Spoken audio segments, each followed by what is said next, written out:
warahmatullahi wabarakatuh. Selamat pagi anak-anakku semua. Pada pagi hari ini Bapak sekalian memberikan materi untuk pembekalan prakrin. Jadi hari ini kita tidak sesuai topik yang ada yang kemarin, karena kemarin sudah selesai materi kita di kelas 11 juga sudah selesai. Jadi Bapak akan membahas obat-obat yang kemungkinan nanti anak-anak temui di tempat prakrin. Oke, untuk mempersingkat waktu, langsung saja ke materi. Hari ini kita akan hanya membahas dua pokok materi, yaitu obat bebas dan obat bebas terbatas. Nah, obat bebas, golongan obat sebenarnya itu tidak hanya obat bebas dan obat bebas terbatas, karena golongan obat itu ada 5. Satu yaitu golongan obat bebas, kedua yaitu golongan obat bebas terbatas, ketiga ada obat yang keras, ada psikotropika, dan ada narkotika. Nah, yang hari ini kita akan bahas dulu adalah golongan bebas dan bebas terbatas. Untuk obat keras, psikotropika, dan narkotika nanti akan kita bahas di pertemuan selanjutnya. Oke. Nah, obat bebas itu apa toh, Pak? Obat bebas itu adalah obat yang dijual secara bebas, namanya juga bebas. Jadi siapapun boleh, nggak hanya di apotek, di toko biasa kelontong bisa, boleh di pasar boleh, dijual eceran boleh, pokoknya siapapun boleh menjual. Nah, syaratnya apa, Pak? Ada syaratnya. Jadi tidak semua obat bebas untuk dijual. Nah, ada syarat tertentu tentunya, yaitu kalau syarat obat bebas, nanti silakan lihat di kemasan itu pasti ada logo ini. Nah, setiap anak-anak menemukan kemasan obat yang dengan berlogo biru, yaitu berlogo hijau di dalamnya dengan lingkaran warna pinggirnya itu hitam, itu adalah golongan obat bebas. Contohnya siapa, Pak? Biasanya yang paling terkenal adalah paracetamol. Nah, contoh yang lain siapa lagi? Banyak. Contoh kayu putih, minyak kayu putih itu semua adalah bebas. Pak, minyak kayu putih ada logonya? Coba nanti dicari. Kalau misalkan ada, berarti dia masuknya obat bebas. Kalau misalkan tidak ada, dia mungkin masuknya adalah jamu. Jadi ada obat-obat tertentu yang dimana tanpa logo tapi dia bisa dijual bebas. Tapi intinya kalau misalkan obat itu bisa dijual oleh toko warung atau toko-toko yang lain selain apotek, itu adalah golongan obat bebas. Kedua ada paracetamol, Proma, Biogesic, multivitamin baik yang sirup maupun tablet, hampir semuanya itu berlogo bebas. Vitamin, tablet hisap, Revanol itu juga obat bebas. Pokoknya yang topikal itu pun kebanyakan bebas. Panadol yang isinya juga paracetamol itu juga bebas. OBH atau obat batuk hitam juga bebas. Vitamin C juga bebas. Jadi seperti itu. Nah, yang kedua ada yang namanya golongan obat bebas terbatas. Nah, jadi dibatasi. Nah, obat yang sebenarnya termasuk obat keras tetapi masih bisa dijual tanpa resep dokter, dan yang menjual hanya di apotek, tidak boleh di toko. Kalau di toko yang boleh apa, Pak? Yang warna hijau tok. Nah, kalau yang biru boleh, Pak? Sebenarnya sih masih ada pertimbangan antara boleh atau tidaknya untuk yang warna biru, selama penjualnya tahu di mana dia obat-obat itu harus ditekankan. Dalam arti ditekankan apa? Harus disampaikan efek sampingnya, cara penggunaannya. Jadi seperti itu. Kalau yang obat-obat tadi paracetamol kan orang-orang awam pun tahu paracetamol itu obat untuk nyeri, untuk demam, diminum sehari 3 kali, bisa sampai 4 kali kan, seperti itu. Nah, kalau obat-obat bebas terbatas ini ada yang obatnya ya ada yang sama cara minumnya 3 kali sehari, tapi ada yang memiliki cara minum yang berbeda, jadi perlu penekanan. Jadi di sini nggak boleh diedarkan secara bebas, hanya yang boleh itu hanya apotek-apotek, jadi toko-toko kayak gitu nggak boleh sebenarnya. Nah, jadi disertai tanda peringatan. Kenapa? Kadang dia menuju ke obat keras, jadi kayak gitu. Contoh tanda khusus pada kemasan biasanya ada lingkaran berwarna biru yang pinggirnya berwarna hitam. Contohnya adalah CTM. Loh Pak, CTM biasanya ada yang bebas loh Pak. Ya, tergantung, nanti dilihat di kemasannya, dia produknya siapa, PBF-nya siapa. Itu biasanya logonya memang kalau untuk CTM sendiri memang masih menjadi suatu perdebatan, jadi dia masuk golongan bebas atau bebas terbatas. Kenapa? Karena tergantung, kalau dari literatur kebanyakan mengatakan sih bebas terbatas, cuma dari kemasannya itu kadang ada yang memberi kemasan biru. Jadi nanti sesuai bukan kemasannya, memberi tanda itu hijau, ada yang biru juga, jadi nanti kita sesuaikan saja. Misalkan praktikum ya sesuaikan dengan kemasannya, itu bebas atau bebas terbatas. Kalau misalkan biru ya bebas terbatas, kalau yang hijau ya bebas. Nah, ini beberapa tanda peringatan anak-anak untuk yang untuk yang logo biru. Kan seperti tadi yang Bapak sampaikan, logo biru itu tidak boleh diberikan asal-asalan. Kenapa? Karena dia ada peringatannya. Untuk yang P1, ketika anak-anak dapat logo biru dan ada warna di kemasannya itu ada warna hitam seperti ini, warna hitam seperti ini. Nah, ditulis di situ ada tulisannya P1. Nah, itu artinya apa? Artinya awas, obat keras, baca aturan pakai. Nah, ketika obat itu ternyata ada kalau tulisan P2, apa artinya? Nah, awas obat keras. Nah, sama obat keras juga, hanya untuk dikumur, jangan sampai ditelan. Nah, itu untuk obat-obat kumur tapi tidak boleh ditelan. Nah, itu P2. Sedangkan untuk yang P3 itu apa Pak? Yaitu awas obat keras hanya untuk bagian luar badan. Nah, jadi seperti itu ya. Kalau misalkan untuk bagian luar badan ya seperti salep, jadi kan seperti itu. Jadi dia masuknya P3. Untuk P4 di sini adalah awas obat keras hanya untuk dibakar. Contohnya apa Pak? Ya obat nyamuk, itu yang paling sering yang kita tahu. Ya jadi dia tetap keras, itu bisa beracun malah. Nah, makanya dia hanya khusus untuk dibakar. Nah, untuk P5 sendiri, kalau untuk P4 tadi itu jarang untuk sediaan obatnya memang, tapi ada. Nah, untuk P5 sendiri awas obat keras tidak boleh untuk ditelan. Jadi bedanya P2 sama P5 apa Pak? P2 juga jangan ditelan. Nah, ini hanya ini bentuk, kalau P5 itu bentuknya tablet, suatu bentuk obat dimana tidak boleh ditelan.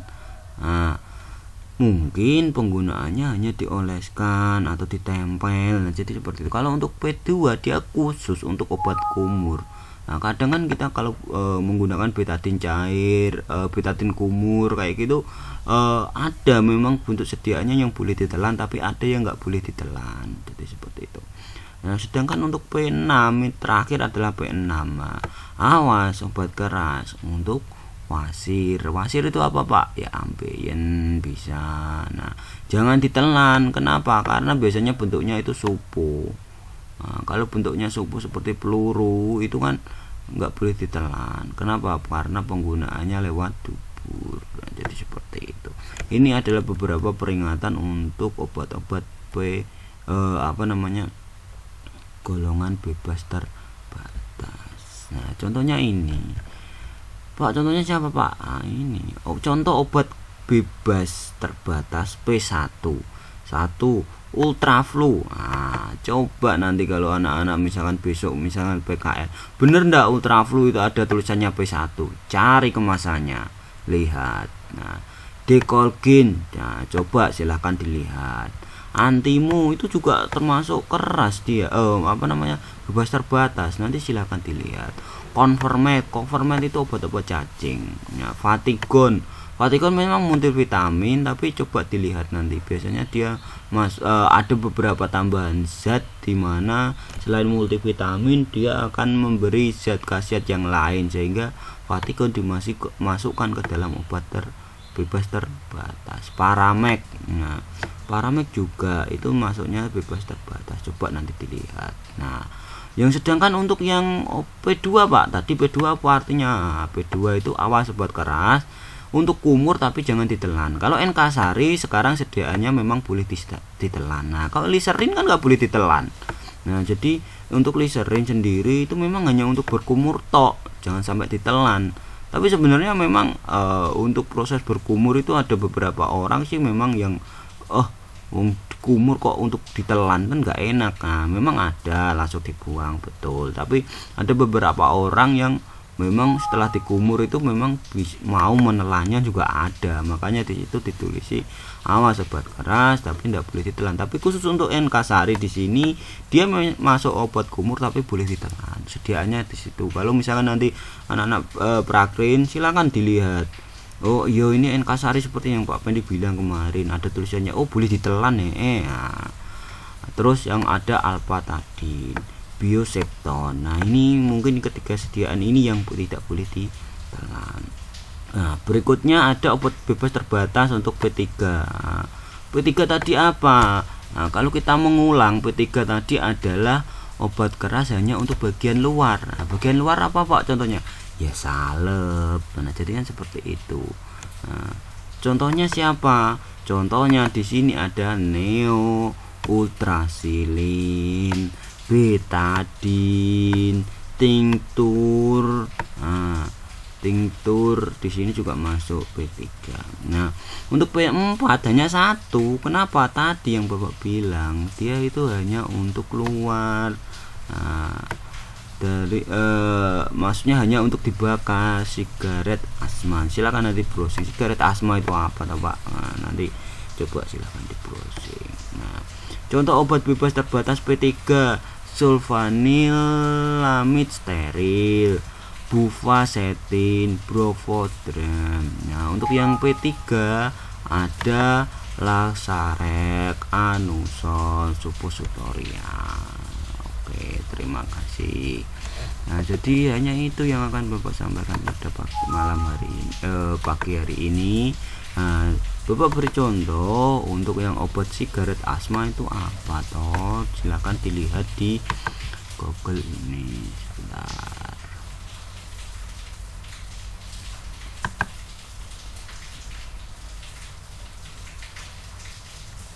Nanti anak-anak itu bisa melihat, oh sigaret asma itu toh.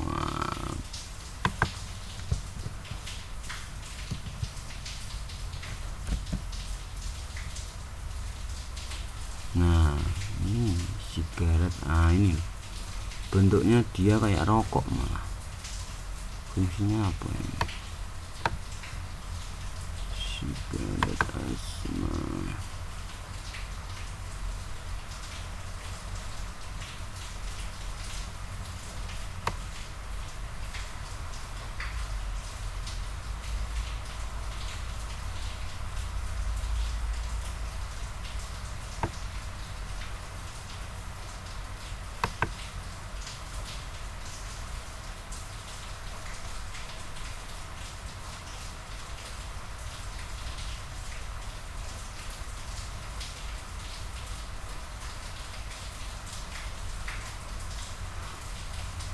Mungkin ini masuknya itu lebih ke apa namanya, seperti aromaterapi seperti itu.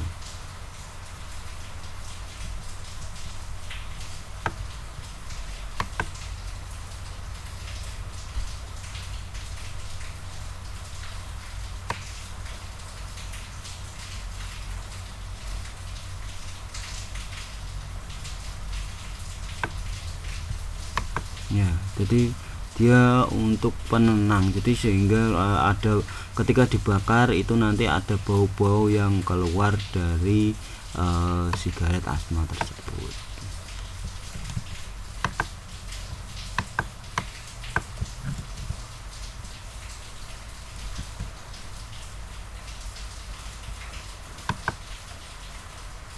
Nah jadi seperti ini anak-anak, jadi sulfonil steril powder. Jadi seperti apa ya, herba kalau anak-anak biasanya menggunakan yang itu.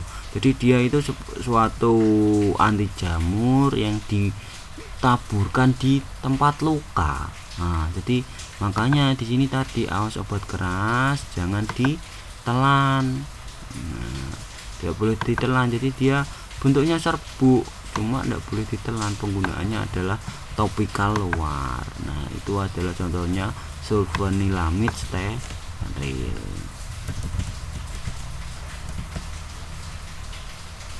Nah, bufakain adalah salep, chloramphenicol. Nah, apa bedanya dengan yang tadi Pak, apa namanya, P3 tadi apa? P3 itu kan hanya untuk bagian luar. Jadi kalau P3 itu dia sediaannya cair, tapi untuk hanya untuk sedia, tapi tidak boleh diminum. Jadi tadi Bapak koreksi ya, tapi untuk yang sediaan 3 itu bisa sediaan cair, tapi bisa juga salep seperti ini ya. Jadi enggak begitu Mas. P3 sama P5 itu perbedaannya tipis, dimana karena di situ P3 itu hanya awas obat keras hanya untuk bagian luar badan. Nah, tapi kalau yang untuk P5 awas obat keras tidak boleh ditelan, jadi dia hampir sama. Jadi begini, kalau misalkan yang P3 itu lebih fokus ke salep, terus betadine cair, dan tapi kalau yang ini biasanya itu untuk sediaan yang bubuk, tapi tidak boleh untuk ditelan.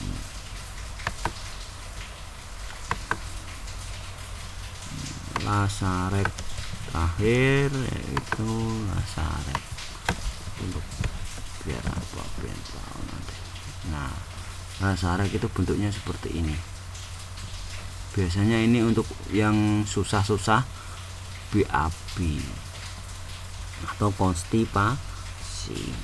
Oke, sekian dari Bapak. Semoga bermanfaat.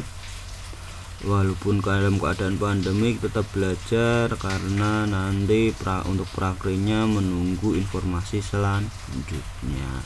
Oke, terima kasih atas perhatiannya, semoga bermanfaat. Wassalamualaikum warahmatullahi wabarakatuh.